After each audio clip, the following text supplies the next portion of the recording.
Hello, Scorpio. I just needed some water. Ooh. Make sure you drink water because it's really hot out there. So I'm going to do your reading for August 2019. So before I start, I need to let you know what I see. So let me close my eyes and let you know. Ooh, it's so hot in here. I totally need a fan, but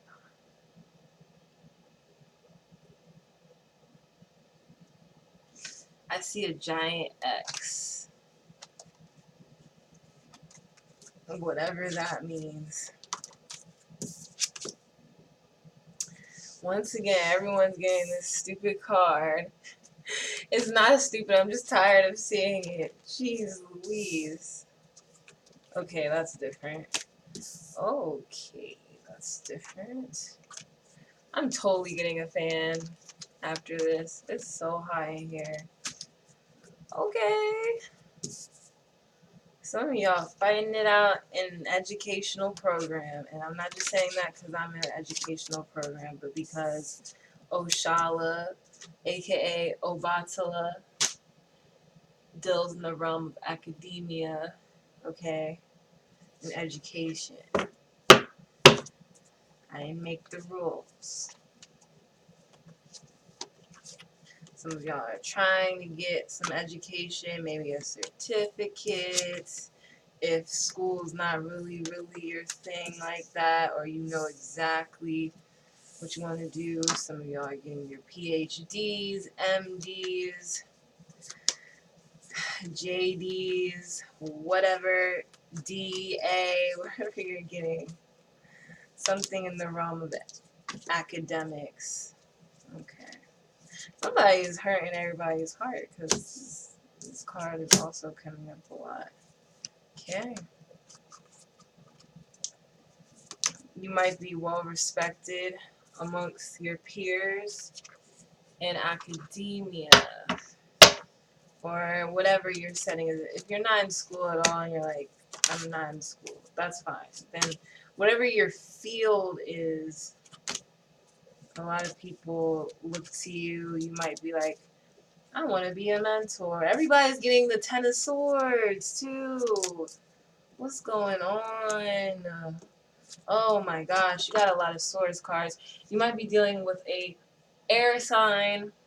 Um, so I see the Devil card here.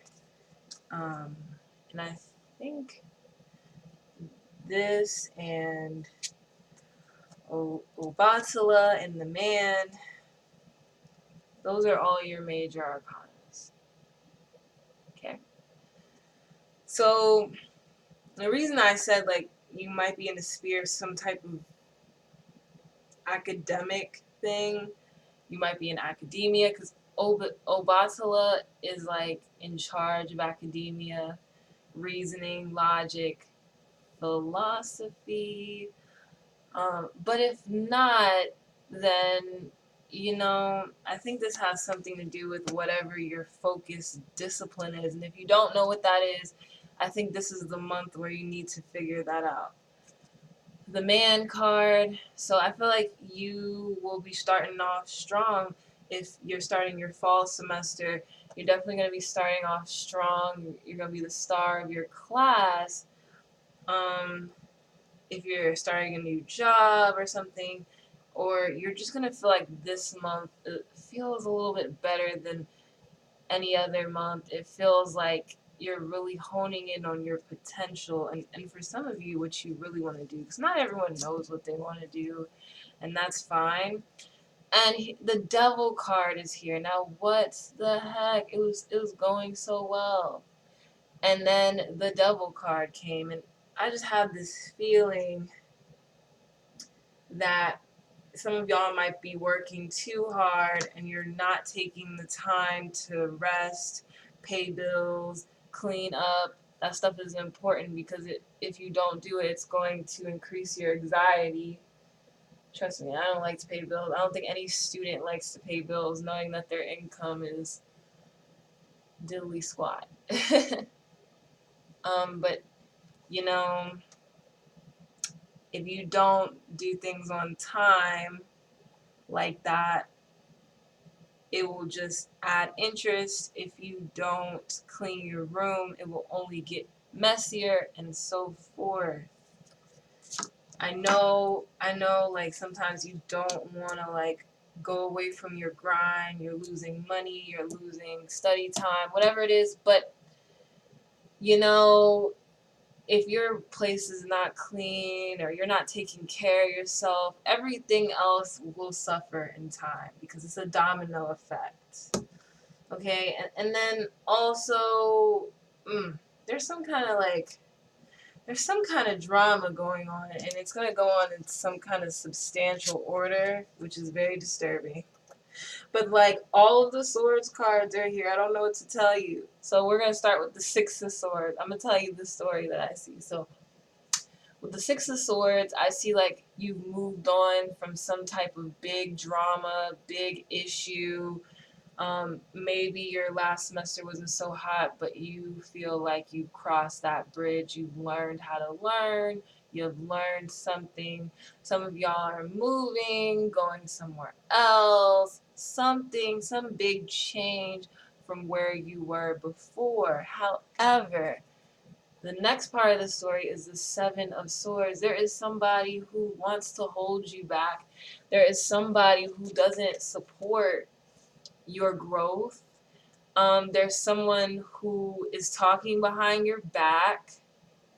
There's someone who, there might also be someone who knows they can always come back in some kind of way, and so they keep tabs on you from a distance. And we all know that's probably social media in our day to day time.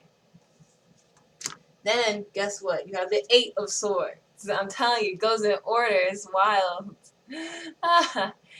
And so with the Eight of Swords, you're realizing that, if you break out of a certain mentality, these people will not be allowed to get into your head and mess up your track in the way that you're going. Um, and I also feel like this is very connected to the devil energy. Like someone has like a hold on you that you can break, but sometimes you question if you want to break it, and that's really not good. So you're definitely gonna be thinking about that, and then the Nine. Yes, I'm not even playing with you. You got all the swords starting from six. So with the Nine of Swords, then you mm, you might be like, well, I don't want to get rid of this person, this thing, this habit. Well, I don't want to let go of, studying all the time and not cleaning my room. I just can't, really anxious behavior going on. And then with the Ten of Swords, what's going to end up happening to you this month is it's going to end. It's going to end whether you like it or not. You're going to hit the brick wall because you just cannot. You cannot go on like this. You cannot go on with this person that's not true to you. You cannot go on to this friend that talks behind your back. You cannot go on with these bad habits that you have. They're hindering you. And you will hit the brick wall, which is unfortunately the Ten of Swords. But I think the Ten of Swords will break this double energy off. And also, y'all are kind of sick of being disappointed by somebody. So this might be a friend, loved one, lover, who stands you up, forgets something important to you. And you know what? You're working hard. I see that. You're with the Ace of Earth. You're unyielding to your dreams and what you want to do. But you know, I also see too with the Five of Wands, you're just, it's so competitive. You're just not giving yourself the time to breathe. Sometimes you're doubting yourself. Some of y'all might be dealing with imposter syndrome because you're really not believing that you are where you are in your profession. You're really not believing that you have the skill that you want to hone in on, but you do. But you do. With the Two of Wands, all I see is possibilities. You have a whole horizon. The horizon is endless for you. I'm thinking about Zora Neale Hurston when she talks about the horizon. And with the Nine of Fire, some days when you do have time, some of y'all are just laying in bed. Like, I have too much to handle. They're saying this about me. I can't do this. This is why I'm like this, because I'm so busy. But you just got to find a way. You gotta find a way to make time for yourself. You gotta find a way. You gotta find a way to hang out with friends with the Three of Cups. Chill, get a drink, but don't black out because that's not good for your neurons. But, you know, hang out with some friends with the Page of Cups. Keep it friendly. When you're in a professional event and someone says something problematic, unfortunately, keep it friendly because you don't need any more stress of thinking if that person's gonna blackball you. And finally, with the Five of Water, you're almost there. Keep your head up and remember that you need to take a break sometimes. This man was probably swimming to stay above the water, but he's holding on to a branch now, and that's totally fine. It's fine. You're human. You're not a robot. Gosh darn it. Okay, Scorpio, that was a lot. Please like, share, subscribe, and stay afloat.